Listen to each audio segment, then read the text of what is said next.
Hey everyone, this is your friend Jeff. I hope you're doing well. Thanks for tuning in, and today we're going to be talking about my credit card tier system.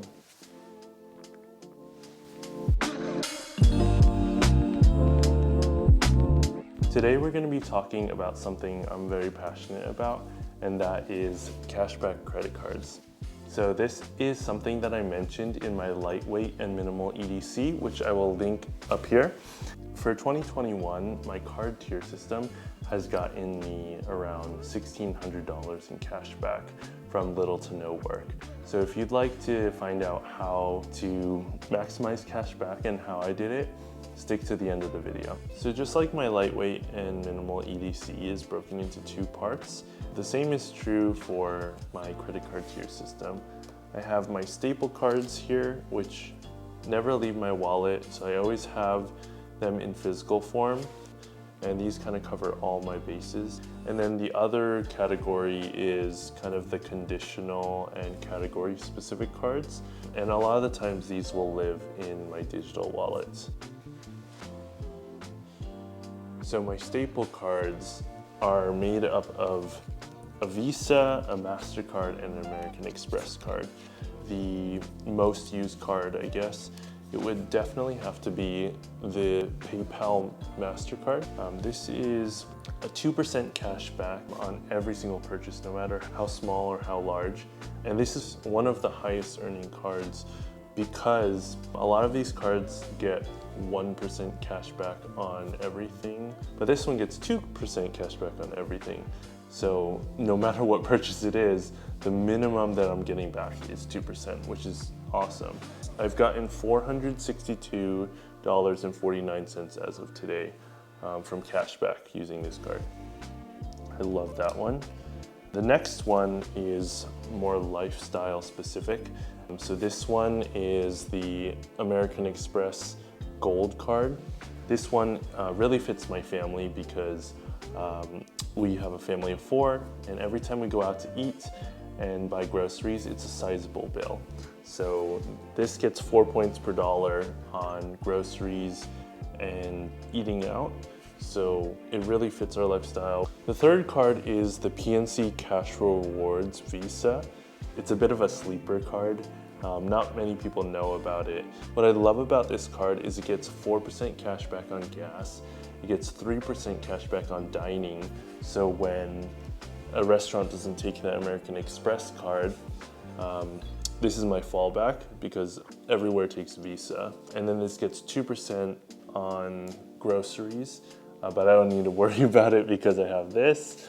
And then 1% back on everything, but that doesn't really matter because I said before, the PayPal Mastercard has 2% on everything. I've gotten a total in cash back $144.80 this year.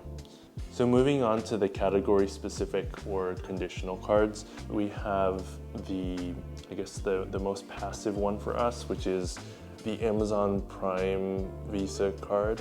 And this one gets 5% cash back at Amazon and Whole Foods. So, we shop a lot on Amazon.com, so it's a very high earning card. It gets 5% cash back for each of those places. And then anytime we go to Whole Foods, it's always nice to save a little bit of money because Whole Foods is expensive. So 5% cash back at those two places has gotten us $281.96 in cash back this year, just from having the right card.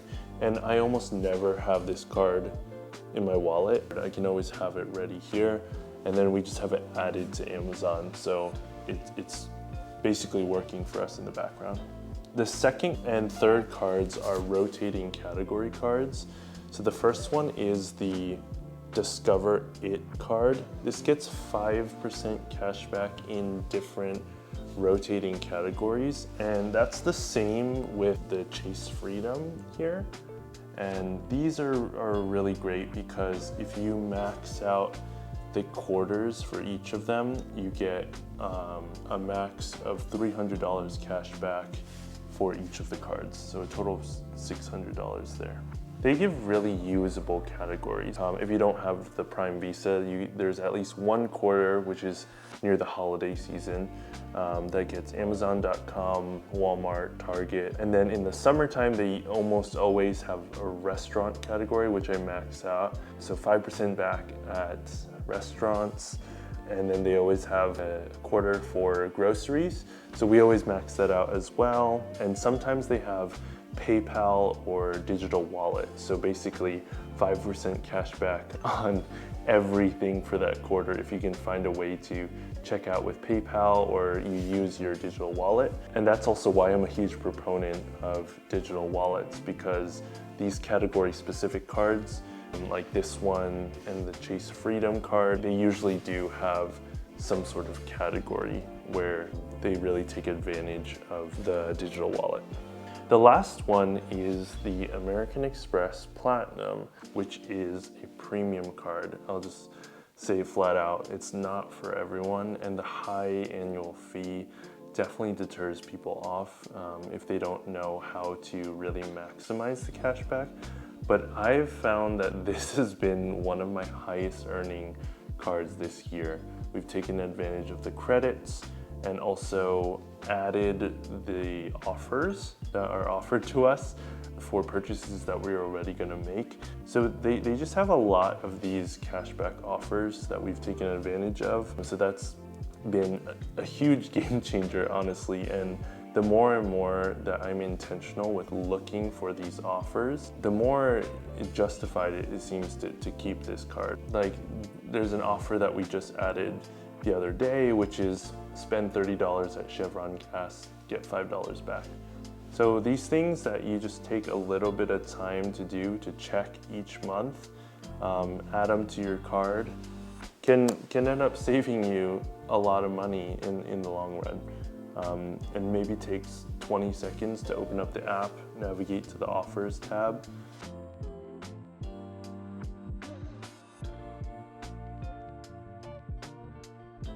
So this leads me into the topic of how do I go about remembering which card to use? So this is my Notion under my finance tab. And if you'd like to see a video of how I manage my finances holistically and mindfully using Notion, please let me know. But I always keep this little spreadsheet here, or Kanban board here.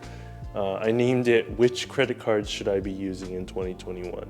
Basically, it's a tier system, so it goes from highest earning to lowest earning. And I'll put the highest earning for each category per quarter there.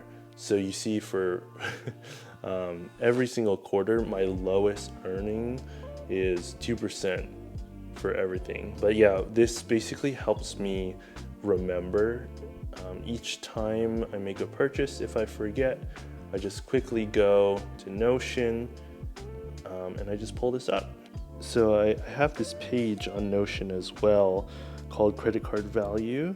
And then this is where I'm tracking my accrued cashback for 2021. I just go in and verify how much I've earned. When I plot this on here each month, it just keeps me motivated to take the time, think about what kind of card to use per purchase, and it just keeps me going. But having something digitally is really a game changer, because if I had a Post-it note, I would have to take it out, look at the Post-it note, and it's just another thing to fumble with. Why I'm a proponent of using the credit card system with a digital wallet is I can look at this kind of spreadsheet of which card I need to use, and then really quickly activate and change to the card that I need right there and then. So that is my credit card tier system. That's how I gained $1,600 in cash back this year. And I'm on track to do that or more every subsequent year. So when you add that up, that's tens of thousands of dollars. If you made it to the end of this video, there's a few things I want you to walk away with. One is that small changes over time can make a big impact. So just taking the 5 to 10 seconds before I make a purchase has added up, and it takes maybe 5 to 10 minutes per month to set up which cards I need to use and to check in how much cashback I'm earning to keep myself motivated. And then the power of digital wallets. It really does allow you to hold all of these cards with simplicity.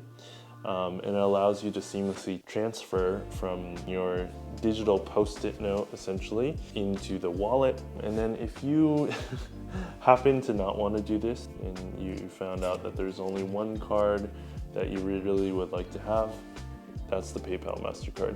So what I would love to know is if you're on this journey of seeking the ultimate cashback rewards or interested in getting started, what would you do with that cashback money? I know a few things could be investing it, so the money works for you even more. You could save for a vacation or pay down debt. The sky's really the limit when you're intentional with it. So I'm excited to hear your guys' responses down below, and I'll see you guys in the next one.